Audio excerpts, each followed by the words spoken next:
રાજકોટ લોકસભા બેઠક પર ભાજપે કેન્દ્રીય મંત્રી પરસોત્તમ રૂપાલાને મેદાને ઉતાર્યા છે ત્યારે રાજકોટમાં પ્રચારમાં લાગી ગયેલા કેન્દ્રીય મંત્રી રૂપાલાએ કોંગ્રેસનું નામ લીધા વિના કોંગ્રેસ પર પ્રહારો કર્યા। રૂપાલાએ કોંગ્રેસનું નામ લીધા વિના કહ્યું કે એ લોકો પોતાનું અસ્તિત્વ ટકાવી રાખવા ચૂંટણી લડે છે। રૂપાલાએ આગળ એમ પણ કહ્યું કે દુકાન બંધ થાય તો ઉઘરાણી ન થાય, માટે આ લોકો વકરો ચાલુ રાખવા માટે ચૂંટણી લડે છે। પરસોત્તમ રૂપાલાએ કોંગ્રેસને ટોણો મારતા એમ પણ કહ્યું કે એ પાર્ટીના આગેવાનો ચૂંટણી આવશે ત્યારે આપણા કરતા પણ વધુ ટાઈટ જબ્બા પહેરીને આવી જશે।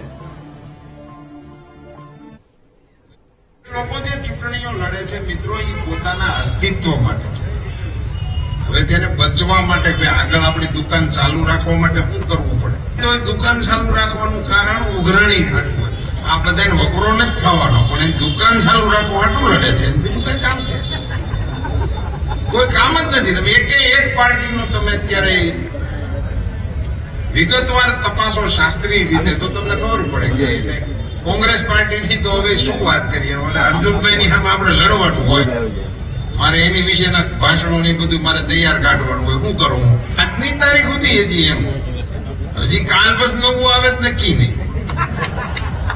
એટલે એવી સ્થિતિમાં એ પાર્ટી અને એ પાર્ટીના આગેવાનો પાસે આપણી કરતા ટાઈટ જબ્બા પહેરી નાખશે હમણાં સિઝન આવે।